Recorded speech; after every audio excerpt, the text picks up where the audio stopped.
Primeiro, eu vou me apresentar.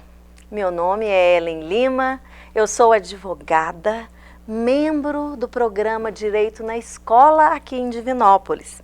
Um programa com parceria com a Escola do Legislativo. A Comissão OAB vai à escola. E eu, como advogada, atualmente sou vice-presidente da 48ª subseção da OAB aqui em Divinópolis e tenho o prazer de participar de mais uma aula desse programa. Hoje falaremos de direito público. Acredito que vocês já devem ter ouvido falar do direito público com outros colegas. Mas para falar de direito público, a primeira coisa que nós temos que esclarecer é a participação do Estado, a participação dos entes políticos e a participação do cidadão. Bom, então eu vou começar a falar com vocês sobre o que é Estado. Olha, o Estado é uma criação humana. Sim, por que o Estado é uma criação humana? Porque a vida em sociedade, por si só, ela gera conflitos. Por que ela gera conflitos? Vocês podem estar perguntando. Nós, pessoas, cidadãos, temos o pensamento livre. Cada um é livre para pensar. E esse pensar, às vezes, ele pode bater de frente com um colega de classe, com um vizinho, com outra pessoa. Por quê? Porque os pensamentos são diferentes. E assim, por causa desse pensamento diferente, é que a sociedade resolveu constituir o Estado. E aí, a função do Estado é promover o bem comum. Não só pensando no que eu penso, no que eu acho, mas o que a coletividade precisa. Essa é uma das funções do Estado. E quando a gente fala em Estado, a gente volta na história. Como o Estado surgiu? Existem várias teorias sobre o Estado, mas eu gostaria de lembrar a cada um de vocês lá na pré-história, na Idade Média, quando as pessoas se reuniam em famílias, grupos familiares se reuniam para caçar, para trocar mercadorias, para vender. E esse tipo de troca, esse tipo de conjunção familiar era muito comum. Só que o que acontece? Existiam grupos familiares mais poderosos. E quando a gente fala em grupo familiar poderoso, que a gente volta na história, a gente lembra de que o grupo poderoso geralmente é aquele mais forte. E caminhando aí pela história, o grupo mais forte também era aquele mais rico. Então a importância do Estado, que foi constituído pela sociedade, é para eliminar essas diferenças de um grupo mais forte subjugando o outro. O que é subjugar? Praticamente escravizar. Que isso acontecia muito. Então, o Estado veio numa forma de organizar a sociedade e promover o bem comum.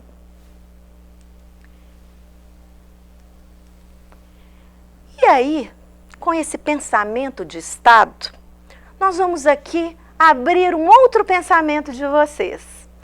Como é organizado o Estado brasileiro? E vocês devem estar pensando, Estado brasileiro? Mas o Brasil tem vários estados? Realmente. Quando a gente fala em Estado brasileiro, nós estamos falando no país, Brasil, um Estado democrático de direito. Eu falei, nossa, mas isso é muita coisa para pensar de repente. Concordo com vocês. Mas guarda aí essa palavra, Estado democrático de direito, que daqui a pouco eu vou te explicar. Então vamos lá. O Estado brasileiro, ele tem uma forma federativa. Ele é uma federação. E essa federação tem 3 esferas. A esfera federal, que é representada pelo país, a União. A esfera estadual, que é representado pelos 26 estados-membros, como, por exemplo, Minas Gerais. Estado de São Paulo, Rio de Janeiro. Todos eles compõem a esfera estadual. E temos a esfera municipal. A esfera municipal é o quê? São as cidades. Divinópolis, por exemplo, Arcos, Cláudio, Carmo do Cajuru, todas elas compõem a esfera municipal. Então, vocês já entenderam, né? Estado brasileiro, federativo, esferas, federal, estadual, municipal. Pensando nisso aí, nós temos que entender outra coisa muito importante. Quais são os poderes do Estado brasileiro? O Brasil possui 3 poderes: o legislativo, o executivo e o judiciário. Esses poderes são de vital importância para a organização do Estado, o Estado maior, o país. E agora vamos falar sobre o poder legislativo. O poder legislativo, a gente fala em poder legislativo federal. Vamos lá na divisão das esferas? A esfera federal, que é composta, o poder legislativo federal, é formada pelo Congresso Nacional. Ela é formada com senadores e a Câmara dos Deputados. Deputados federais e senadores. Essa é a composição do Poder Legislativo Federal. Abaixo do Poder Legislativo Federal, temos o Poder Legislativo Estadual, que é composto pelos deputados estaduais e que ocupam a Assembleia Legislativa de cada estado. Tem uma coisa muito importante que eu quero destacar para vocês aqui. Tanto no Poder Legislativo Federal, como no Poder Legislativo Estadual, e vou falar também sobre o Poder Legislativo Municipal. Eles são de suma importância para qualquer estado. Por quê? Porque são eles que criam e instituem as leis. No Poder Legislativo Federal, qualquer lei que for criada pelo Senado e pela Câmara dos Deputados é uma lei tida como nacional. O que acontece com essa lei nacional? Ela vai valer para todo o território brasileiro. Vamos citar aí como exemplo o Código Penal. O Código Penal, ele vale para todo o país. Se você cometer um crime, você vai ser processado pelas leis do Código Penal. Também temos o Código de Trânsito Brasileiro. O Código de Trânsito Brasileiro, ele vale para o país todo. Por exemplo, dirigir embriagado é crime em qualquer lugar do país. E estão previstas nestas leis que eu estou falando para vocês, que são criadas pelo Poder Legislativo Federal. O Poder Legislativo Estadual, composto pelos deputados estaduais, eles também criam leis, só que leis estaduais. Elas vão valer aonde, então? Dentro de cada estado membro. O Poder Legislativo Estadual do Estado de Minas Gerais, ele pode criar leis que valerão dentro do nosso território estadual. E o Poder Legislativo Municipal? O Poder Legislativo Municipal é composto pela Câmara dos Vereadores.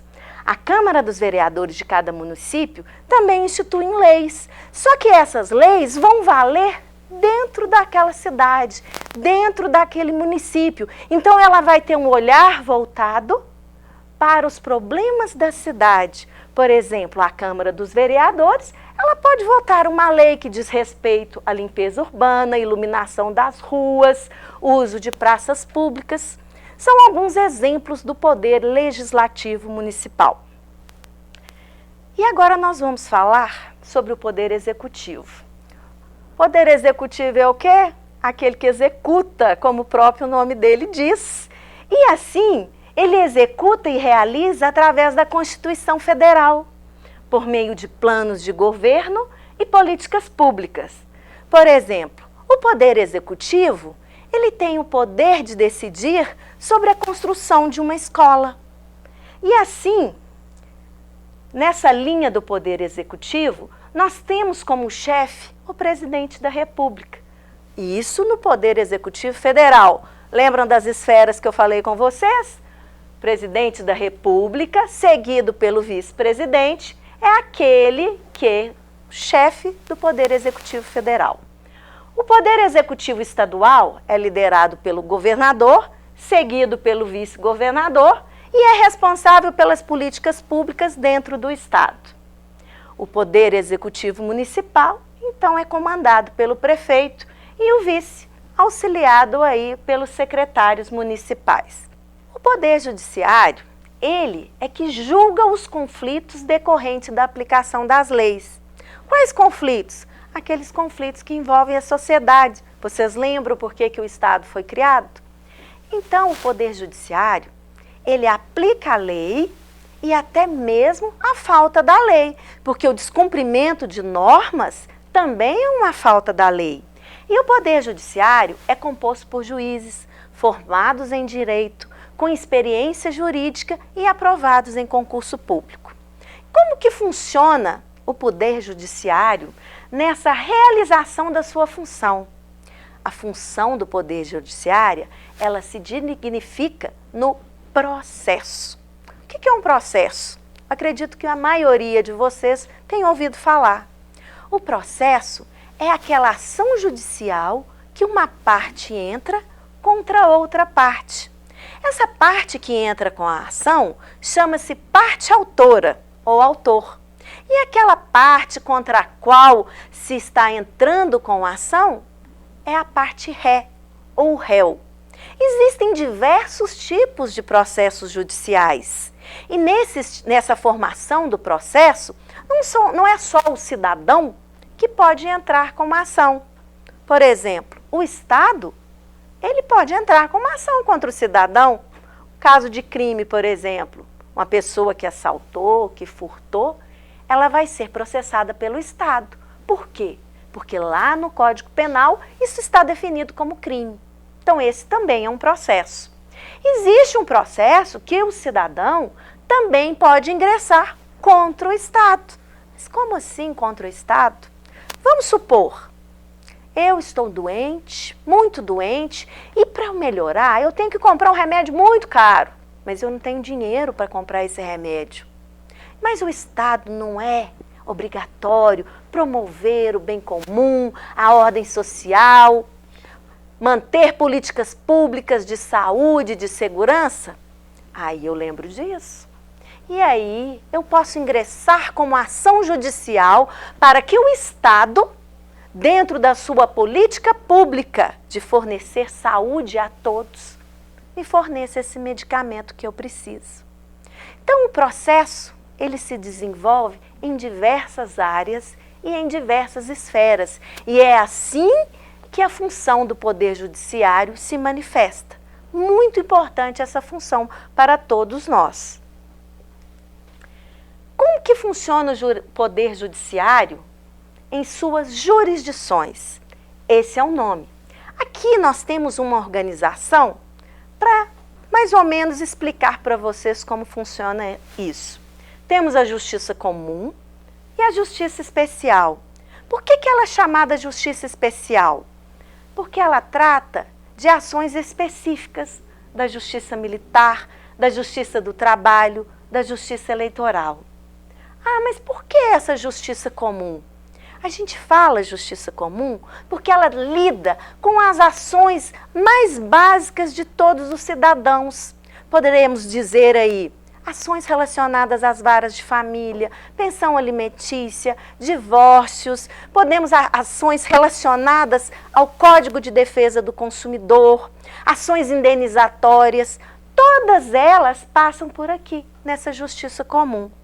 Vou citar um caso, como vocês vão entender essas jurisdições todas. Uma pessoa entra com uma ação baseada no Código de Defesa do Consumidor. Ela teve um direito violado. E aí ela entrou aqui em Divinópolis, no Fórum de Divinópolis, 1º grau de jurisdição. O juiz faz o que com o processo dela? Julga, sentencia.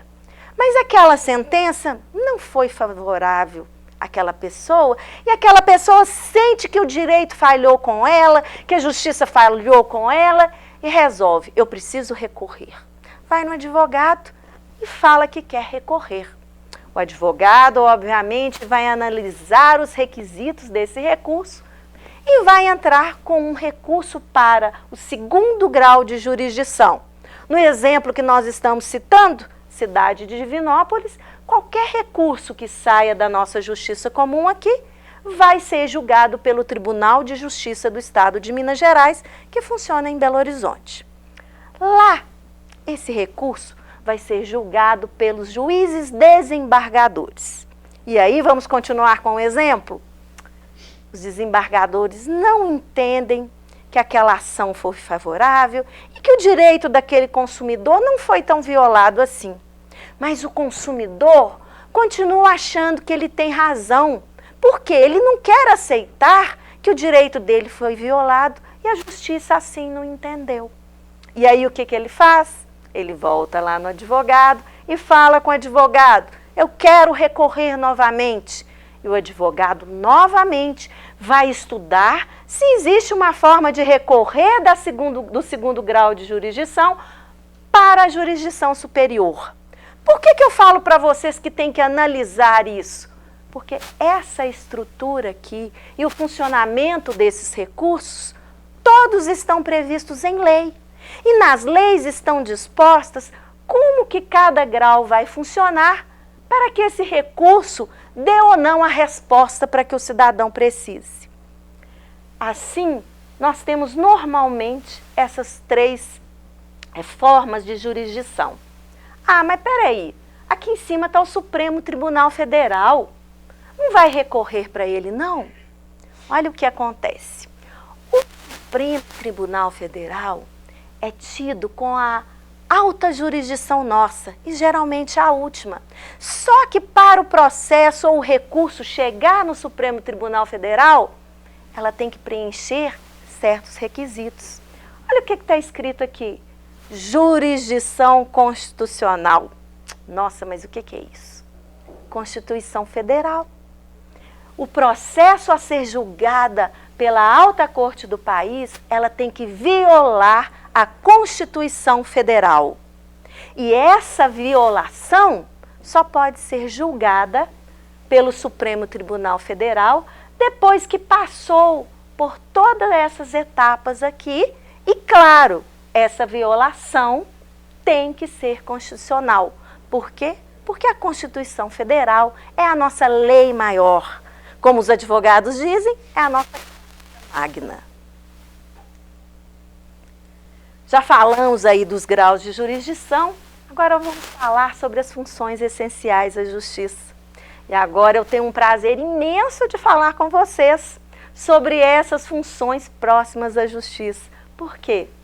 Dentre as funções da justiça está a advocacia.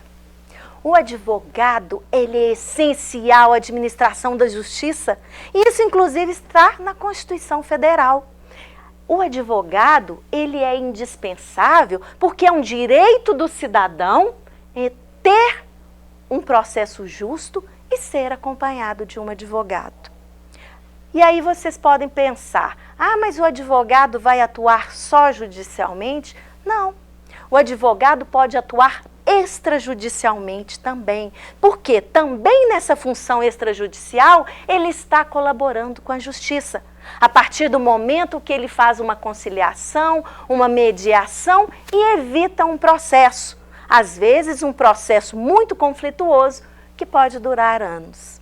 Então, lembre-se, o advogado é essencial à administração da justiça. Seguindo essas funções essenciais, nós temos o defensor público, aquele profissional do direito que passou no concurso público, que possui experiência jurídica e que atua na defensoria. Agora vamos falar da defensoria pública. A defensoria pública, ela também tem uma função essencial à justiça. Por quê? O defensor público que atua na defensoria é um profissional do direito, com experiência jurídica e aprovado em concurso público. Qual que é a maior função da defensoria pública? Representar os cidadãos hipossuficientes, Nossa, mas o que é isso, hipossuficiente? É aquela pessoa que não tem condições financeiras de entrar com um processo judicial e pagar custas do processo judicial. E aí, o Estado, na sua função de dar acesso à justiça, atua através da Defensoria Pública. Além da Defensoria Pública e dos advogados, nós temos o Ministério Público. O Ministério Público, ele é composto por promotores de justiça, também formados em direito, com experiência jurídica e aprovados em concurso público. E o Ministério Público tem uma função muito importante. O Ministério Público é aquele que fiscaliza a atuação dos três poderes. Sabe aqueles poderes que eu contei para vocês ali? É o Ministério Público que tem que zelar pelo cumprimento das leis e das instituições e dos poderes legislativo, executivo e judiciário. Mas falando sobre tudo isso que nós falamos, em Estado, poderes, divisão de poderes, a gente acaba falando em política. Por quê? Vocês lembram que eu falei que o Brasil é um Estado democrático de direito? Esse Estado democrático de direito tem tudo a ver com o poder político. E esse poder político, ele vem da administração da coisa pública através dos agentes públicos. Quando você pensa em política, a política lembra que tudo pertence aos cidadãos. E o agente público é toda pessoa que trabalha em prol da coisa pública. Lá nos poderes, lembra que eu citei? Vereadores, deputados estaduais, deputados federais, senadores, prefeitos, todos eles são agentes públicos, assim também como os juízes e os servidores que trabalham na justiça. Então, na hora que a gente pensa em política e a participação política e a coisa pública, você pensa que são só eles que são obrigados a zelar pelo bem público? Não. Nós, cidadãos, também temos a nossa participação em prol da comunidade. E essa participação está prevista na Constituição Federal. Vamos citar aí como exemplo aquele representante de bairro. Todo bairro tem uma associação de moradores que tem um representante que fala por eles. Por que é importante ter representantes que falam por você e que conhecem a sua realidade? Porque eles estão mais próximos ali, vendo o que a comunidade precisa. Então, a participação política não fica somente na mão dos agentes públicos, fica também na mão de nós, cidadãos. E para falar de cidadão, a gente tem que falar de cidadania, né? E quando a gente fala de cidadania, a gente já pensa assim, cidadania é só votar? Não. Cidadania é estar no exercício das minhas capacidades. Mas quais capacidades são essas? Sociais? Por que sociais? Sociais de festa? Não. Quando eu falo em direitos sociais, eu estou pensando na saúde, na educação, na segurança pública, que são essenciais para o bem de todos. Não é isso que a sociedade quis quando instituiu um Estado? O bem de todos, o bem da coletividade. Então, a participação de nós, cidadãos, é muito importante para exercer e cobrar esses direitos. E como que a gente cobra esses direitos? Como que a gente exige? Para exigir esses direitos, a gente também tem que fazer a nossa parte, não tem? E aí chegamos na democracia. O país que é um Estado democrático de direito. E por que ele é democrático de direito? Porque o regime político do nosso país é a democracia. E como que eu distingo uma democracia de outros regimes políticos?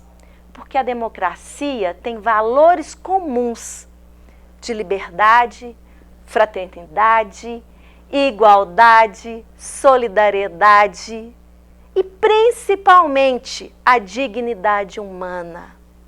Nossa, Ellen, mas você falou tanta coisa. Falei sim. Mas a dignidade humana eu queria ressaltar. Por quê? Porque ela tem tudo a ver com o bem comum, com a coletividade, com a saúde e com os direitos sociais. Aqueles direitos básicos de sobrevivência que todos nós cidadãos temos. Então, a democracia é isso. A democracia é dar poder político ao povo. Como que se dá poder político ao povo? Através do voto consciente. Lembram lá dos dois poderes, legislativo e executivo? Quem é que vota para deputado estadual, federal, senador, prefeito, vice-prefeito? Somos nós, cidadãos, exercendo a cidadania num regime de democracia. E eu vou finalizar aqui, lembrando para vocês, uma das coisas básicas que a gente tem que ter na vida, além de todos esses valores, é a educação, que é o que nós estamos fazendo aqui hoje, levando conhecimento. Você sabe por quê? Porque o conhecimento, ele vai para aqui, ó, e ninguém tira de vocês. Muito obrigada.